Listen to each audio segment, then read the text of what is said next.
All right, what is going on, everybody? Welcome back to another day of SaberSim's DFS office hours. It is Tuesday, November 29th of 2022. A Tuesday, always a little less DFS with no football on. Probably saddest day of the week for me. Football just ended. Got to wait 2 more days, but it's all good. We got a 3-game NBA slate as well as a 9-game NHL slate on tap tonight. Rocking the FanDuel live final jersey today. Got a funny story. I'll tell you guys about that once we get going here. But for those of you who are new here, welcome. My name is Andrew. I'm one of the coaches here at SaberSim. This is a show where we go over how to use the SaberSim app, answer any and all DFS related questions that come in the office hours channel in our Discord server. If you're not part of our Discord, there's a link in the description below to get joined up. Highly recommend it. Always great DFS conversations happening every single day in the Discord. If you are new to SaberSim and just finding this show, there is a link to a 7-day, no strings attached, free trial to try out SaberSim, get in on the action, and see what SaberSim is all about. That being said, going to get the app pulled up here, and then we are going to get going. I got to tell you guys my funny story. So, I qualified for the FanDuel baseball live final this year, was amped up, ready to go, looking forward to going to Chicago. Some of the other SaberSim guys qualified. Matt qualified. Eric qualified. Giant Squid qualified. So, was gearing up to go meet them and hang out. And then I got sick, got appendicitis the weekend before. I think I was supposed to fly out on like a Thursday. Got sick on a Saturday, ended up having surgery on Sunday, and wasn't able to travel, wasn't able to go. But FanDuel was nice enough to at least send me the jersey and the gear that they would have provided for me there. So unfortunate, we'll have to qualify for another and go and meet the crew on a different season. But unfortunate, but it happens. What are you going to do? So we're going to get it kicked off today with questions coming in the Discord. A lot of back and forth, a lot of conversations happening in the office hour channel. So might be a little slow getting to all of these as I just kind of read through them and decipher what everybody is asking. But first question here came in from 4 by Grace. Said, question, how can you set max exposure for all the players at once instead of individually? Another, I see members always toward the top, and I wonder what is the baseline that they start from. I have been playing with the sliders and backtesting, and the backtests always turn out better than actual game for present days.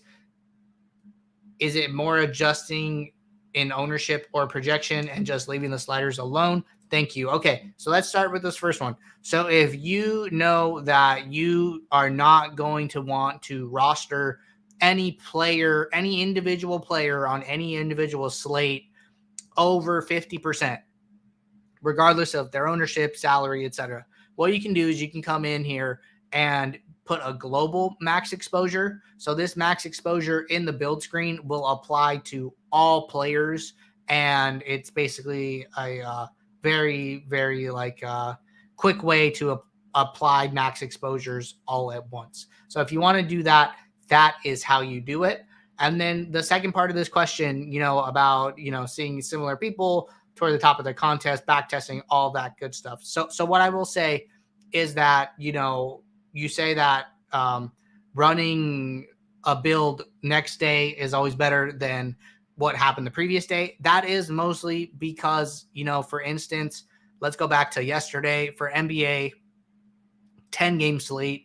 When slate locks at 4 p.m. Pacific time, there's still a lot of pending news, and guys get rolled out, value opens up, or guys get confirmed starters, starting rotations can be different than expected. So by the end of the slate, SaberSim has all of the information and the news that was pending and has run sims for what the actual starting lineups are and all of these things that we don't know pre-lock.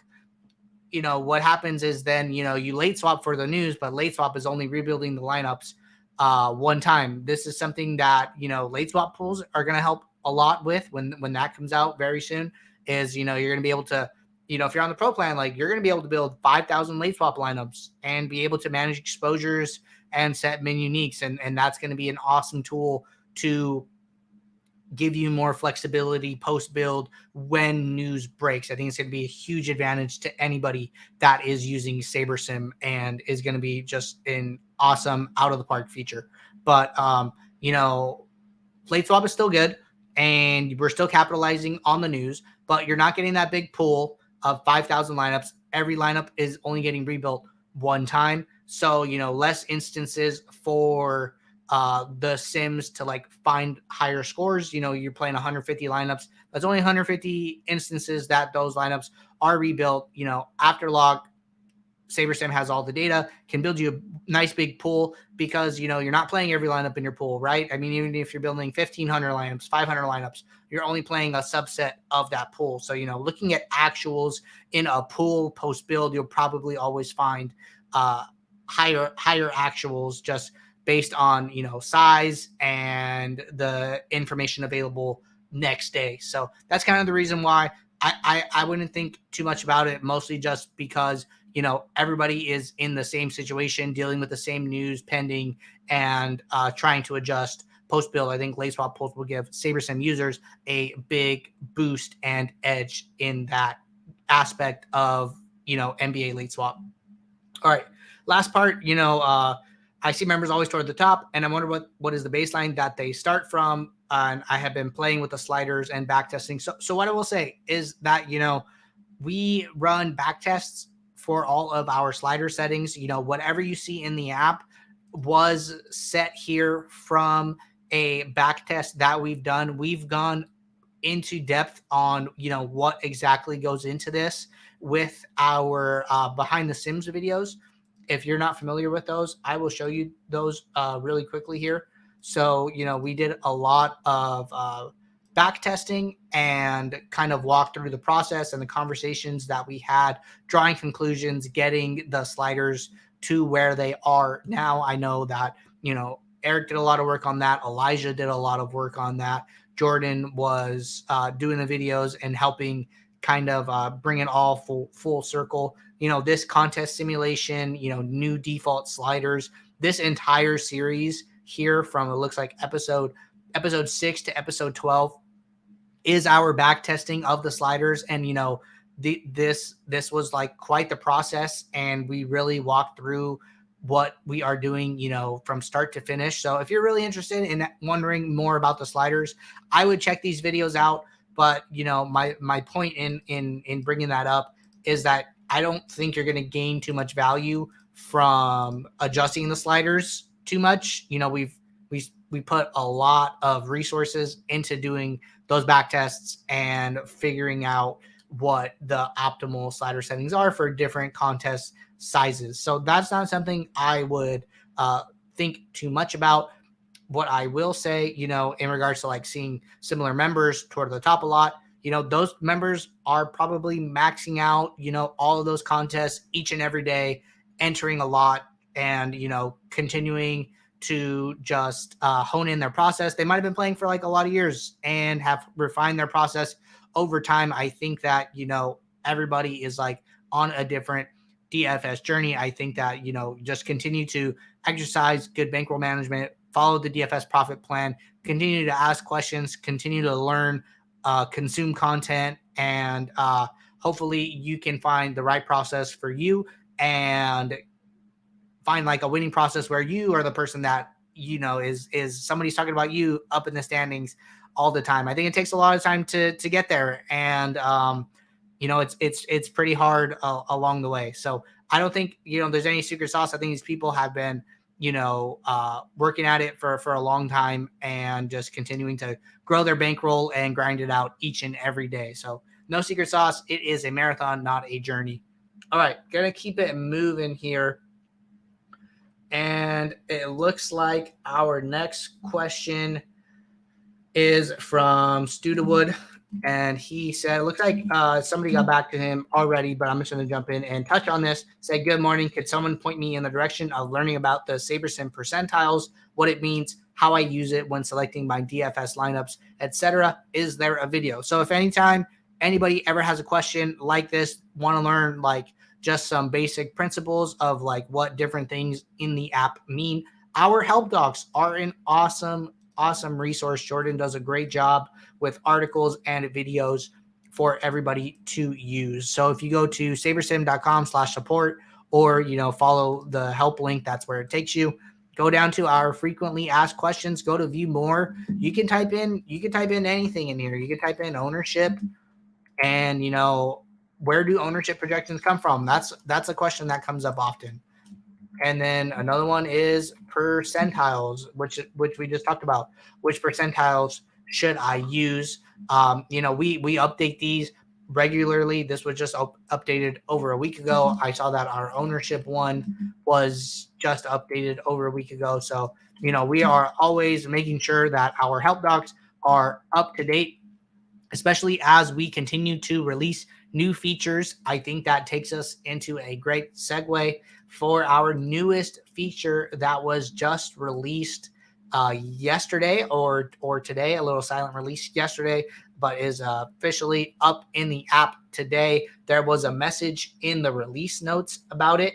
If you haven't caught that in the Discord channel, under release notes, Jordan posted a message earlier today saying you can now filter your lineups post build. I think it is an awesome feature, and I would highly recommend checking it out if you haven't already. I'm going to do a small, quick demo for you here. But basically, what we're trying to do is we are trying to give people the ability to give the builder less inputs up front and more ability to filter builds post build. And the reason for that is because the less inputs that you have, the less effect you have on the sims. So you're letting the sims be more organic, and then you are able to come in here post build and do different things. So let's say that you want to only play lineups above a certain projected score. I want to do lineups where, projected score is at least 250 for today's slate. And, I'm going to go back to today's slate. Maybe I run like a cash build and kind of see what the cash optimal is looking like, come up with a projected score that I want to stay above after that. So instead of coming in here to an aggregate rule saying my projection sum at least 250 as a pre-build input, what you can now do is run your build and then come into your filters over here. So we have this new filter icon. I don't know what I was testing before. Also, if you end up trashing lineups, there is this clear filters and remove all lineups from trash.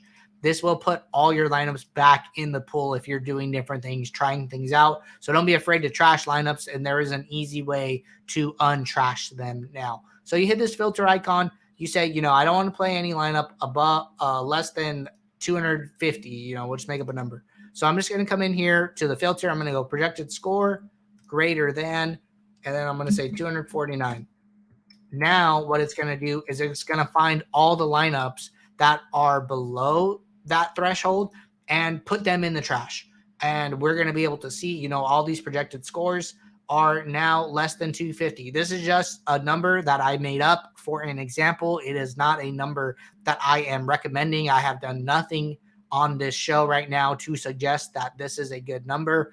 And, it is really slate dependent if you were to use something like this. But this is just one example of how to use the post-build filters. I think it is a really cool tool.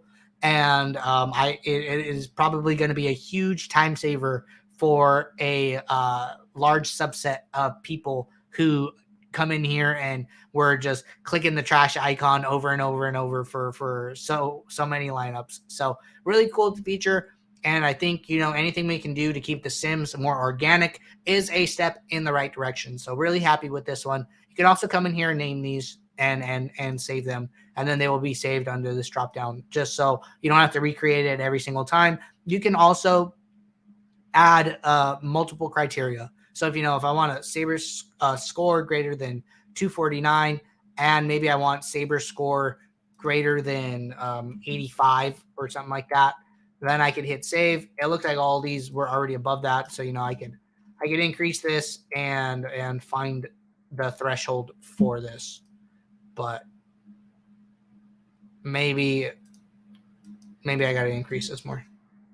There we go. So now we're starting to filter out a bunch. Once I increase the projected score with the Saber score, we're coming down to a handful of lineups here. Only 45 that meet that criteria. But maybe you're playing like some single entry Sim 3 Max and you want to kind of narrow down your pool this way. I think there's a bunch of use cases for it, and really excited to see what people come up with using it.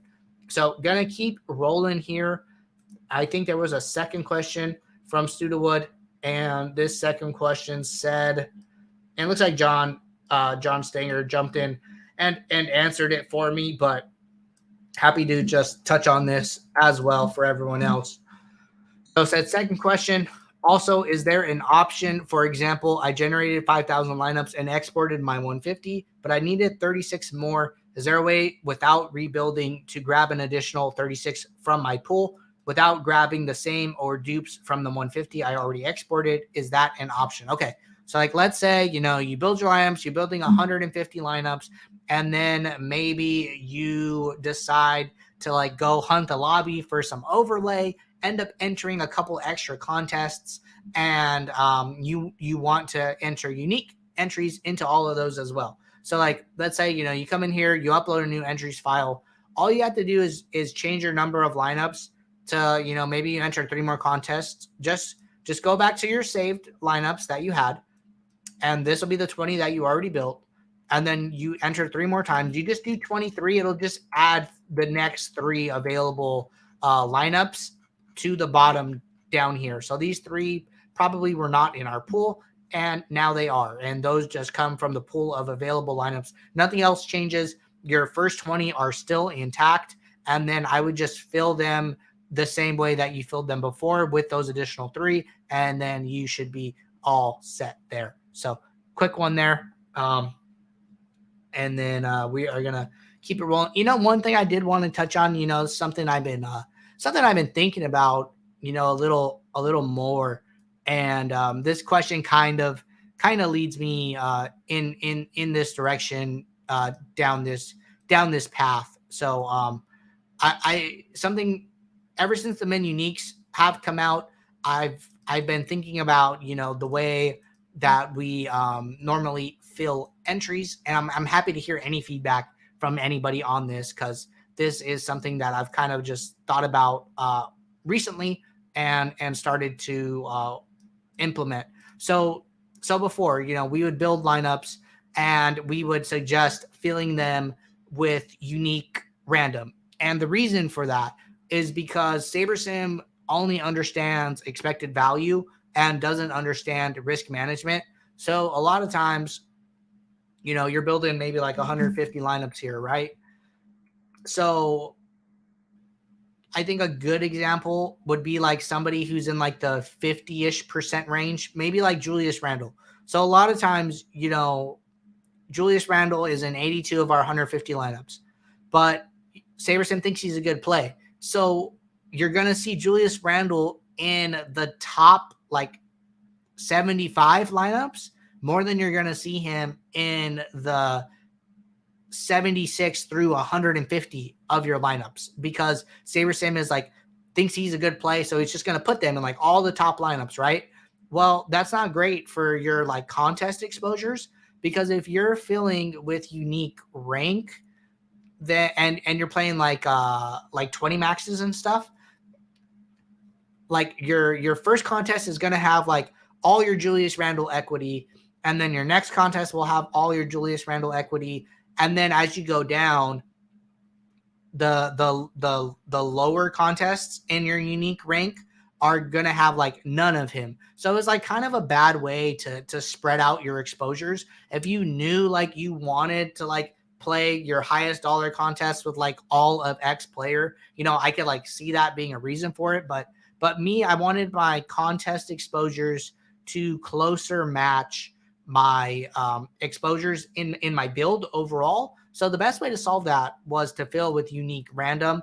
This is going to put, any one of these 150 in any one of these contests, and just by the nature of doing it randomly, your contest exposures would probably be closer to your pool exposure. So I thought it was a better way to kind of get spread out at the exposure versus contest level. So that's why we would basically suggest unique random for most people. Now that we have this min uniques, it's something I've been like thinking about like a lot. If we are guaranteeing that, a certain number of players are going to be different from one another with unique rank specifically, it looks like we can only get to 4 in this example. So we're guaranteeing that like 4 out of the 9 players are going to be different from one another. I think it's much more likely that the exposures end up more spread out, just because you are using the entire pool basically to do that. You're not using like your 1 through 60. I mean, we're going 1 and then we're jumping to lineup 16, 17, 34, 55. So, it's not like 1, 2, 3, 4, 5, 6, 7, 8, 9, 10. I mean, we are using the whole pool here. And like, if you are treating your entire pool as viable, I think that's great. But, you can all like, you can treat the entire pool as viable and also value Saber score at the same time. Those two things are not independent. And I think that is probably best practice is like, okay, I want to treat all of my lineups in my pool as positive EV lineups that can do good in this contest. But I also understand that the lineups at the top, SaberSim grades as better and thinks that they are better over the long haul. Now that you can guarantee that X number of players are going to be unique from every other lineup in the pool, I think that filling with unique rank has a lot more merit now, especially if you're playing like maybe you're playing, on DraftKings and you're playing the quarter 20, the $1 20, and the $4 20. That's 60 lineups, right? And then you have 320 maxes. I would probably use this little cursor icon to move the contests around, and then use unique rank. Maybe like these are my 320 max contests, and I put them in order from largest prize pool to smallest, and I will probably use unique rank. I already know that my exposures are going to be more spread out because I'm using the min uniques. And then now I'm capturing that Saber score like value and making sure that the highest Saber score lineups that are diverse go into like my highest dollar, and then the next one, and then the next one. You're much less at risk of having those really concentrated exposures because of the min uniques. Therefore, I think unique rank is something that I'm going to start using more myself, and that I will probably suggest to other people to use. But happy to hear any feedback. If anybody on the team is watching this, or if any users or subscribers have any thoughts on this, happy to go back and forth on it. It's one of those things. There's no right or wrong, but I think that unique rank makes a lot more sense with all of the features that we have been releasing. So just a sidebar there, and wanted to touch on that and let everybody know what has been going through my head there. All right. Got a question here from K Polo. And K Polo said, if I wanted to set max 3 players per team, but for one team, I wanted 4 players from that team, what is the best way to do this? FanDuel. Okay. Great question. So all you have to do, it looks like we already did a demo of this rule on another one, but we're just going to start from scratch. So what I would do a group automatic rule. I would say use no more than 3. And then I would group by team. I would go to save as, down here where it says save as manual rule. It will create a rule for each individual team. You save it as manual, and then you can come in here and adjust the rule for a specific team.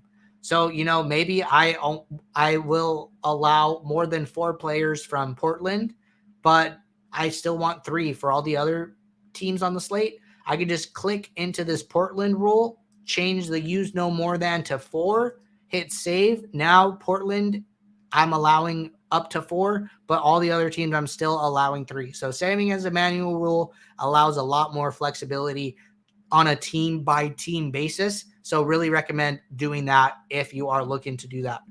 All right. Good question. So I saw a couple of people asking in the chat. So this show is at 2 p.m. Eastern now. We moved it around a little bit over the past month, trying out some different windows, but ultimately we determined that 2 p.m. Eastern is the best time for the show.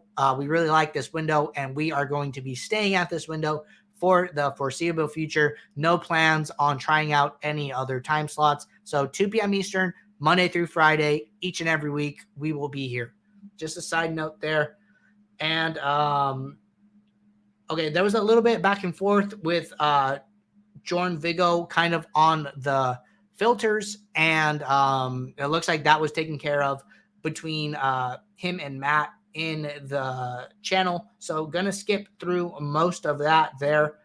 Okay, question here from Strayface23 said, how often are the NBA projections updated? The best place to see, well, 2 places really. So one, you can always hit this update projections icon, and then you could see the last time the projections were updated. This is like a summary for any time a sim is ran. If you want to get more into the weeds and see what specific sims were run, the NBA lineup alerts channel in our Discord shows what sims are running, and maybe we only ran a sim for this game but not these 2 games. So you can go into the NBA lineup alerts, see when the sims are running. We also have tweets from Underdog's NBA Twitter channel where it shows news. So you might see a message like Paul George still out tonight, and then there might be a sim that runs right after that. And, you can kind of make sense of why sims are running. Did injury news break? Was there a lineup that came out and is now confirmed? Are we running the final sim for this game, etc.? So NBA lineup alerts, awesome channel, and should give you all of the information you are looking for. Okay, Snowman asked a question. Not going to be able to demo this perfectly, but he said, can you show us how to do a late swap on NBA? So I can't exactly show it because the slate has not started yet, but I believe if you go to, we'll do 2 things. So if you go to our help docs, like we just talked about, and then you come up here and then go to late swap. So video here, how to late swap. When should I late swap? Multiple late swap video questions. And then if you click into any of these, there is usually a video where it is demonstrating it in an actual late swap window. So I would check that out if you're looking for to see a live late swap. I'll do the best I can to kind of recreate the environment right now. But for an actual late swap, that is what I would check out. So basically, as soon as the slate locks, SaberSim will automatically recognize that and toggle this late swap feature on. So it says, the slate has not started yet. Are you sure you want to late swap? I'm just going to say yes. And the reason it is asking me that is because it is only rebuilding each lineup one time. So it's like, hey, do you really want to rebuild each lineup one time? The answer is yes, pretty much. So what I'm going to do in this instance, I'm just going to make sure that I filled these. So, I run my lineups. I'm using unique rank now. I'm going to fill them. I'm going to download them and insert them into my contests on the CSV upload on FanDuel, right? So now I have, do I have 88 entries? That doesn't sound right. Oh, I think I know what I did. Well, maybe I don't know what I did. Interesting. Okay. So sometimes this is a great example too. This is always good. Sometimes things get out of whack. I don't know why. But if you're ever having issues with your CSVs, like I know I had 150 lineups. So all you have to do is come over to the entries tab, go to upload new entries. And then if you hit this download template file from FanDuel, it will take you to the FanDuel upcoming page where you can hit download a CSV template. And then you can come in here and then you can upload a new file. It will overwrite the existing one and then make sure that the new file is what FanDuel is indeed seeing. So I just went and got a new file. This one got messed up, but I have uploaded it and it looks correct to me. So anytime you're having CSV issues, just go and get a new file. You're basically saying, FanDuel, show me what you have, and then give it to SaberSim. So SaberSim is now on the same page again. So, okay. So like, let's say, I build 150 lineups. I save them. Oh, that's why it's my min uniques. So going to lower my min uniques, save it. Going to come in here, going to fill unique rank, and then going to hit download. So now I should see, my entries look correct to me. They've all been filled. So then, slate locks. Somebody asked if this strictly for NBA. No, it's not strictly for NBA. The late swapper basically works the same for all sports. Anytime the sport start time, the slate start time locks, it will automatically turn on. And then, I'm just going to hit yes for now. So what you can do, you can come in here and swap individual contests or like a subset, depending. I'm just going to swap them all at once right now. Whatever contest you have checkmarked, SaberSim is going to understand the number of unique lineups that you have and then swap that amount. You can come in here, adjust your settings, manually adjust settings, which I don't recommend. Come in here and do all of these things. It's going to rebuild each lineup one time. So I'm going to hit late swap. It is going to rebuild each lineup one time and then give those to me as a CSV for me to be able to quickly download and upload into my contests. A lot of time, starting lineups are coming out pretty close to lock, and new games are starting. I think, usually you got like a 4 o'clock, a 4:30, a 5 p.m. if you're on Pacific time. And, lineups come out like 10 to 15 minutes within those windows. So sometimes you have to act fast and try and capitalize on that news. But basically, this late swap will run. Late swapper takes a little more time. All you do is you come in here, you hit this download new entries. It will give you a new CSV file for you to take into FanDuel and re-upload. So pretty easy. Late swap pool will be even more fun, but that is how you do a late swap. And if you have any more questions, I would definitely check out our frequently asked questions in regards to that. All right. Couple questions here from Stephen Wilk. I'm going to hit them both together here. So let me get both in the chat. Okay, let's get that one over here. Said, hey, Andrew, can you show us how you look into tonight's NBA slate? How many uniques is too much? Okay, so I'm going to answer the second part first. So really, I don't think there is an answer to that question. It really comes down to your preference. Do you want to get as diverse as you possibly can?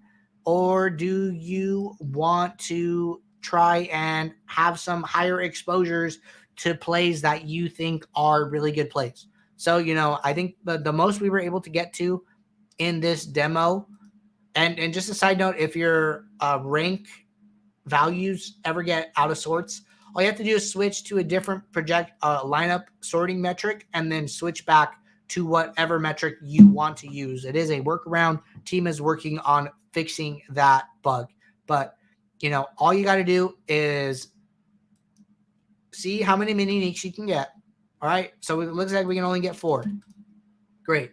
So what do my exposures look like? Right. That is the first question.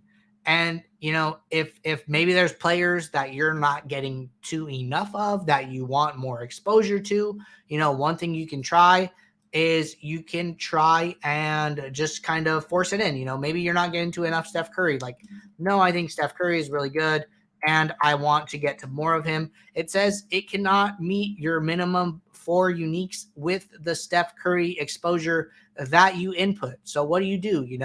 you have the option of either dialing the Steph Curry exposure back to this number. It's saying, there's only 30% of him available. Or you could say, you know what, the Steph Curry exposure is important to me, and I'd rather dial back my min uniques to allow for that. So that is, how you get to that point.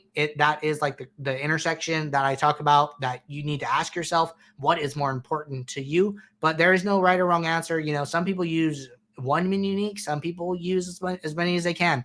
It is totally a personal choice. We recommend incorporating it into your process to spread out your variance and get different lineups.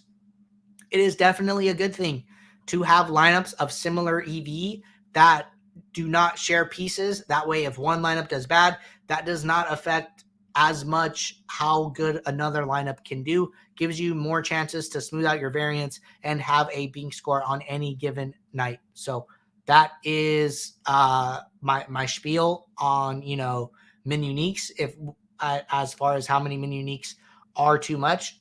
Quick question here from FSU Boy 92. I've got a few questions for lineup rules for NFL. If you got questions, get them in now, and I will jump over to the YouTube chat once we are done with all of the Discord questions. But if you can get those in now, I will make sure we get to them. All right. And then the other part of Steven's question, can you show us how you look into tonight's NBA slate? I'm not going to do like a full deep dive right now into the NBA slate. We have done videos like that in the past, which I am happy to show you. So you kind of think of, see like how I'm thinking about it, how other SaberSim members are thinking about it. And a great one is with partner and high stakes pro Max Steinberg. So if you come in here to our YouTube channel, just type in NBA up at the top. How to beat daily fantasy basketball like an NBA DFS pro. Max comes on. Him and Jordan did a really long video on this. We have a ton of awesome NBA content. People doing deep dives here. I've walked through my own NBA process, how I do some research prior to a slate there, all things NBA ahead of tip-off. So multiple videos and a lot of awesome resources there where we kind of do exactly what you are asking for. So I would check those out. Go to the YouTube, type in a keyword, and see what comes up. I would definitely start with Max's video. Max is awesome and drops a lot of great tips and advice along the way in that video. Okay, last question in the Discord here from John, and then we are going to jump over to YouTube chat. Haven't really seen that many questions coming in the YouTube chat. If you got questions, now is the time to get them in. All right, John said, what is the general order of priorities that the builder uses for projection, ownership fade, correlation, and upside? Trying to see if there are any parts that I need to focus more or less on, given that the order could change the lineups. And then second part said, okay, for instance, if fantasy point projection is the main priority, maybe I need to focus more on tweaking players' fantasy points for each build. Or if ownership is a super low priority, maybe I need to focus more on getting low owned plays in when possible. Okay, this is a good question, John. And I will say that, projections are probably first and foremost, mostly because what happens when you hit build? You come in here, you put your settings in, you hit build. We go and randomly sample the sim database and we pull out different player projections. Players will score, much different than this mean outcome. Luka Doncic is never scoring 59.04 points. It's always going to be like a 0.5 or something like that. This is just a sum of a mean of all of the values that he scores across the sim database, which you can see the range of outcomes here. So we randomly sample the sims. We pull out the projections at that point. Then we apply multipliers in, positive or negative sense, depending on a player's correlation and ownership fade. Whatever those sliders are set at, we'll apply a certain value metric to their projection. So projections are always like the primary kind of input, and then the correlation and ownership fade metrics are like a multiplier that gets applied after the sims have been randomly sampled and the projections have been pulled out from those sims. So that is kind of the workflow. I hope that provides you, with some guidance as to what you are trying to do. And if you have any more questions in regards to that, just let me know. But that is kind of how it is designed in the workflow. I see Josh said USA 1-0. Awesome to hear. USA is finally on the board there after a couple draws. Okay, question here from Patrick. Since late swap is not implemented for MMA, how do we go about doing a late swap? Is it better EV to do it after every fight? Okay, so for those who are not aware, DraftKings has decided to allow for late swap in MMA contests now. We are not set up yet to support it. We are working on it behind the scenes to get our late swap tool implemented for NBA for MMA.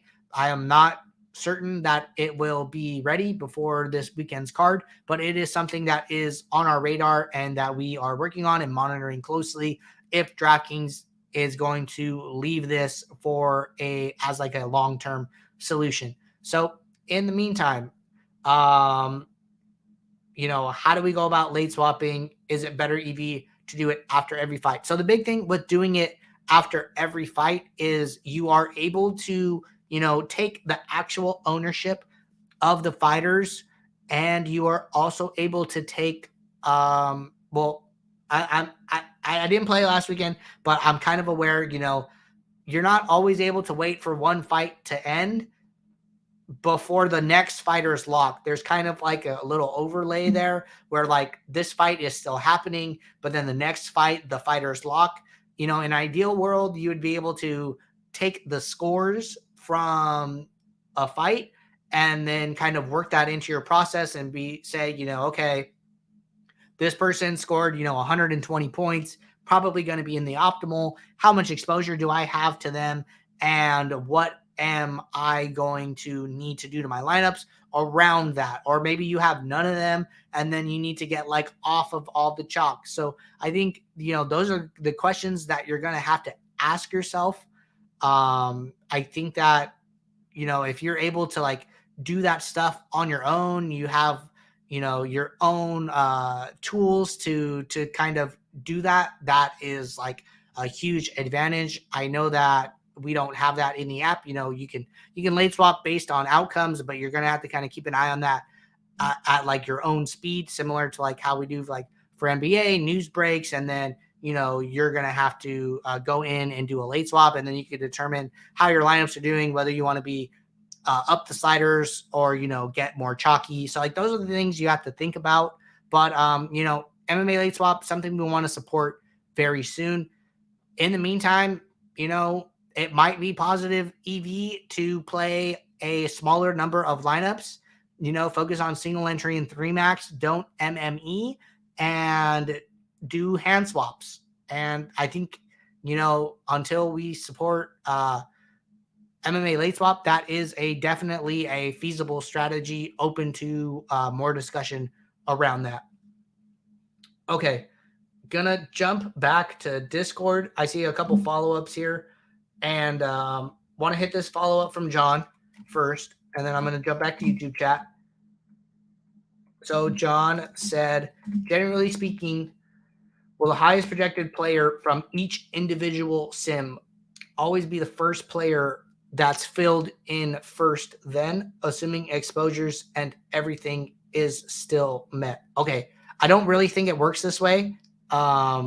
We just like, it's not like, okay, this person goes in and then this person goes in and then this person goes in. It kind of happens all at once. So it's not like that. To be honest, I don't know exactly how it works. I'm pretty sure it does not work, one player at a time. But if there is like a specific reason you are asking this, John, throw that in the Discord, and then we could start a thread, and I can ask, I can take it back to the team and kind of ask Matt. But I think the more important question is, what are you trying to get out of that?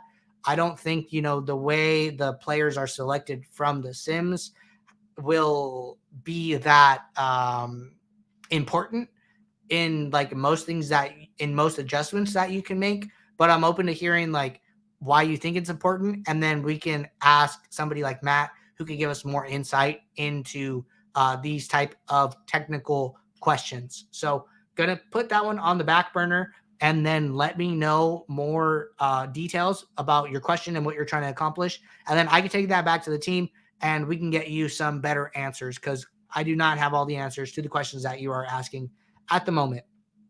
Okay.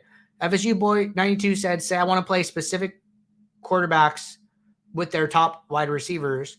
When I try and create a rule using primary and secondary, I'll put like Hurts and Herbert in the primary and put A.J. Brown, Devontae Smith, Keenan Allen, and Josh Palmer in the secondary, but it does build my lineups accordingly. Okay, so, let's just demo this quickly for like the main slate this upcoming weekend. I think the best way to do this is with like an automatic rule. So maybe you make a rule where you say you do a group rule. I would do a group automatic rule.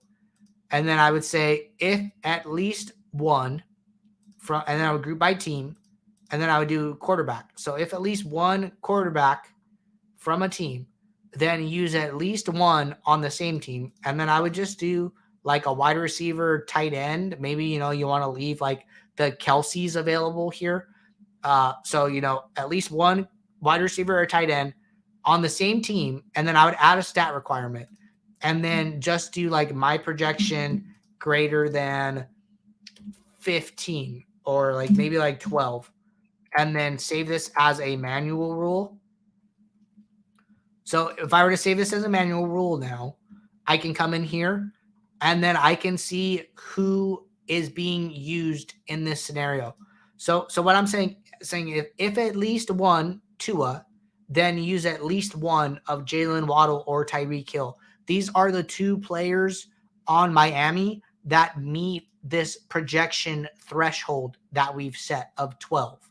And I think, 12 is a fine number. You're going to have to come in here and fine tune it to whatever you want. And then, we can look at every single team and like, these are like wide receiver 1, wide receiver 2s that I'm seeing, Justin Jefferson with Kirk Cousins. So I think some type of group automatic rule with a stat requirement on the backside is what you are looking for. I would try this out and, spot check the teams in your manual rule and see what the players look like and if you are happy with them, and then adjust the stat requirement accordingly. So that is how I would do that. Let me know if you have any follow-up there. All right, going to jump back to this question from Patrick. Patrick said fighters are locked 20 minutes prior to their fight. Yeah, but my understanding is that there were still fights going on when fighters were being locked, so you weren't able to like absorb the point total outcomes from a fight to apply a game theory aspect to how you swapped. So, still a lot to come there. I think there's like a huge game theory edge if you are able to build something and sit at your computer all night and kind of rerun optimals after every fight. Okay. Patrick said, can you define what aggregate projections mean? So aggregate projection is like the projection of the entire lineup, basically. So if I were to come into a build that I ran earlier, and I'm just going to reset some stuff. So this projected score, this is essentially the lineup aggregate projection score. So if you were to come into the aggregate rules, and so you go to lineup rules, you go to rule type aggregate, this is basically saying for the entire lineup. So maybe you don't want, my own ownership sum, no more than 150. So this is going to say that, post build, when you run a new build and then you come in here, this own percent is never going to be above 150, or you're not allowing it to be over 150. So when that goes to the builder is going to build a lineup, and then if it's not meeting that threshold, it's going to get rid of that lineup and put in a different lineup that meets the threshold that you're creating. That's why we're kind of saying that, hey, it's better to, now that we have these filters, it's better not to give it as an input and instead use it as a filtering metric post build. So you can come in here, you get sorted by ownership. I want to see what the lowest owned. So 250% is like about the lowest. So like, say I'm playing 20 lineups. It's like, hey, I don't really want to play anything with an ownership above maybe like 320. So ownership less than 320. So then now it's going to trash all those lineups, 136. I'm going to refill my 20 from the 364 I have available. And then, now I have 20 lineups with this filter applied. It wasn't a pre-build input, so the sims are more organic, but you're still getting the outcome you want of not having these lineups in your pool, and it is very easy to get rid of them now that we have this tool. Okay. So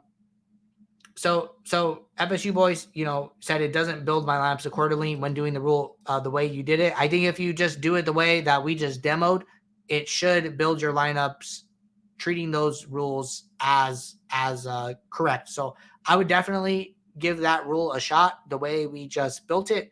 And then if you are having more issues, just write into support, and you could use the report a problem link and start a conversation with our support team, and we'll be able to do a deeper dive on it. But the way we just did it should work exactly as demoed here.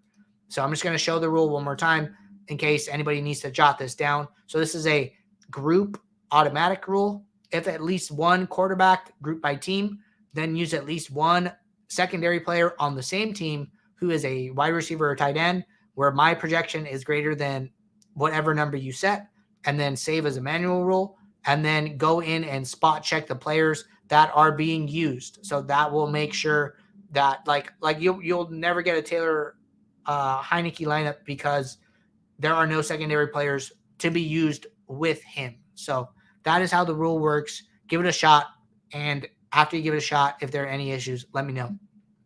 Okay. Chris said, do you mind giving a brief lesson on how the sliders work? Definitely. This is the last question in our queue. If there are no more questions, when we are done with this one, we will wrap for today and be back tomorrow. If there are more questions, we will keep it rolling. Okay. So going over to our sliders. So how they are set up is that we backtest the sliders. We already showed the behind the sims videos. If you are just tuning in, you can scroll back a little bit. There are behind the sims episodes showing how we determined where to set these sliders at. The sliders change based on the type of contest you are playing. If you are playing a 100-man contest and it is a single entry, that is much different than playing a 150 max flagship GPP contest on any given night. Your lineups need to be, take into account correlation, ownership fade, and sim diversity at a higher rate than a really small field contest. These values still matter. These aspects of, DFS game theory still matter, but not as much. The reason we are fading ownership at a higher rate in a large field GPP is because we probably need to be different from the field to get a first place score. In a small field 100-man GPP, we don't need as much ownership fade. We mostly just, according to our back testing, need some small aspect of correlation and sim diversity. What sim diversity does, the lower it is, the more concentrated your player pool is going to be, and the more concentrated your exposures are going to be. The higher sim diversity is, the more players you're going to have in your player pool, and the more spread out your exposures are going to be. So when you're playing more lineups, you generally want more players in your player pool, and you want your exposures to be more spread out to give you more chances rather than being really, really concentrated over a large amount of lineups. So our sliders are basically trying to balance these aspects of DFS game theory, correlation, ownership fade, the amount of players in your player pool, and your natural exposures. And balance these things out based on the type of contest you're playing and give you the best lineups for that contest. Once the lineups are built, we will grade them post build using SaberScore, which is our own internal lineup sorting metric, and it will take the inputs from the slider settings and use those as criteria to grade the lineups. And if you are sorting by SaberScore, which is default, the top lineup in your pool will always be 100 SaberScore, and then descending from there. So you'll be able to see these SaberScore values. So that is basically a quick overview of how the sliders work. And let me know if you have any questions. HC said, nice jersey and good stuff today. Thanks, man. Happy to bust out the jersey. You know, I don't get to wear it too often. We'll have to make some more appearances with it. Patrick said, how many mini uniques do you like to implement for small 2 to 3 NBA game slates? Duplicate lineups are often found for small slates. Yes, definitely. Ownership is important on small NBA slates. I will say that I am still probably going to try to get to as many mini uniques as I can, depending on how many lineups I build in my pool and what type of exposures that I want to make sure I get to. So sometimes I'm more opinionated than others. So sometimes I have to dial the mini uniques back to get to certain combinations of players or to get to certain exposure limits. Sometimes I'm not as opinionated and I will try and max out my mini uniques. I will do my research, write a plan down, say, okay, like X, Y, and Z players, make sure you get to them. Or sometimes I'm like, no opinions, get as diverse as possible. And I think that, if you are going into a slate, you don't have that many opinions, I think you should try and get to as many mini uniques as you can. I think that is generally best practice. But good question there. That was our last question for the show. My only note today is to get back to John in Discord about his questions in regards to how the Sims are picking players, etc. So, John, I'll follow up with you there in Discord, start a thread, and we can get chatting there. Quick question here from Anthony. Can you have the flex position in NFL option for late games? Can you have Anthony? Can you give me a little more, elaborate a little further on this one? Can you? So what I will say is that, in NFL, the way it works is that if you have a player in a lineup, we will always put the player who starts last in the flex position. So like you build a lineup and it has, 3 running backs, and one of them is Joe Mixon. The other 2 are Dalvin Cook and Dameon Pierce. We will always put Joe Mixon in the flex spot and put the 2 players that start in the earlier window in the actual position spots automatically. Nothing you need to do on your end there. That way you have that late swap flexibility or the ability to swap them out if needed. Hope that answers your question. And if it doesn't, just let me know. Patrick said, are we on a regular programming schedule at 1 p.m. Central? Yes. So this show will always be at 2 p.m. Eastern, 1 p.m. Central, 11 a.m.